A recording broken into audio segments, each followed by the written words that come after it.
Keir Starmer met with leader of BlackRock Larry Fink at Downing Street yesterday, setting off a lot of speculation and theories to what Keir Starmer is doing playing footsie with one of the world's most powerful people. Starmer tweeted, "I'm determined to deliver growth, create wealth and put more money in people's pockets.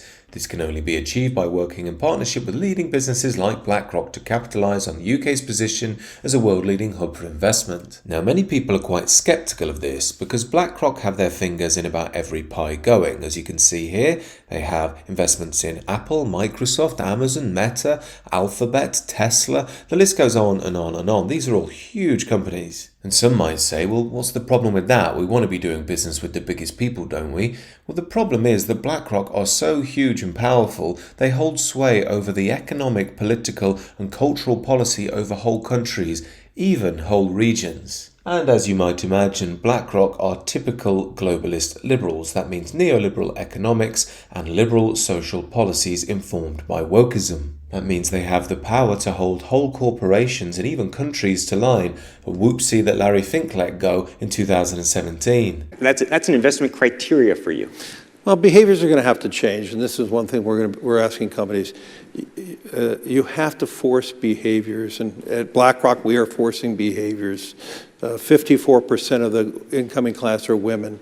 We added 4 more points in terms of diverse employment this year, and what we are doing internally is if you don't achieve these levels of impact, your compensation could be impacted. Okay, we're doing the same thing. And so it's just you have to force behaviors. So there you have it. If you wondered why the corporate world started to sound a bit like a radical university campus over the past decade, it's because BlackRock would withdraw funding for companies that wouldn't play ball. Regular viewers may remember me pointing out before how it's odd that big banking corporations like Barclays seem so pro where somebody puts their ding-dong on a Saturday night. And if we have a little look, we can see that BlackRock owns 8.7% of Barclays. This is the pincer movement of globalist liberalism in action, neoliberal economics, left-wing social policy. Some people are also theorising it's an odd time for Fink's visit, given we've just had the fuss with the farmers. Of course, many farmers may lose their farms due to inheritance tax,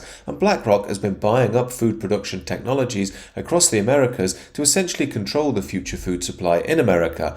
Do you think the same could happen here? And if we're to go even further down the rabbit hole, some believe that BlackRock has an interest in maintaining the Russia and Ukrainian war. Why? Because BlackRock is an investor in organisations like Lockheed Martin. They're defence contractors who build weaponry. Again, an odd time for Larry Fink to visit the UK, isn't it, when Ukraine fired UK-made missiles into Russia for the first time recently? But I hear some of you say, hasn't the USA and the rest of the West committed to rebuilding Ukraine once it's been blown to dust after the war? Well, incoming Health Secretary in America, RFK, has a little theory for that. Big expenses are going to come after the war, when we have to rebuild all the things that we destroyed. Mitch McConnell was asked, can we really afford to spend $113 billion to Ukraine? He said, don't worry, it's not really going to Ukraine. It's going to American defense manufacturers. So he just admitted it's a money laundering scheme. And who do you think owns every one of those companies? BlackRock.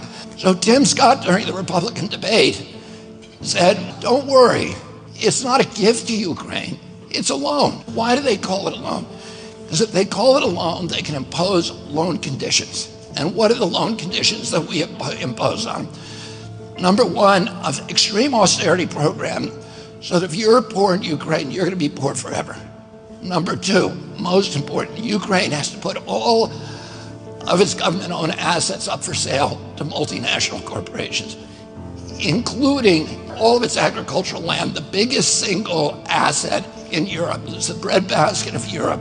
500,000 kids almost, Ukrainian kids, have died to keep that land as part of Ukraine.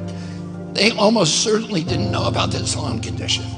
They've already sold 30% of it. The buyers were DuPont, Cargill, and Monsanto.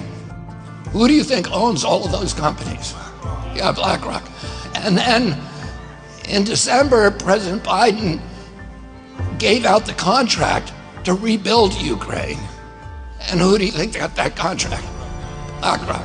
And just to add one more thing, they've also done a very good job at turning European peoples against each other. Most Europeans now dislike Russia and Russians, they blame them for everything, and a sizable minority are starting to dislike Ukraine and Ukrainians because they believe all our tax money is going to them. Of course, none of our tax money is going to actual Ukrainians, it's going to BlackRock's companies. In essence, what all this is about is extending the sphere of globalist liberalism. But what does this mean for the UK? Well, I watched a video recently on one of these guys who moved away from the UK and came back after many years, and he said something very interesting.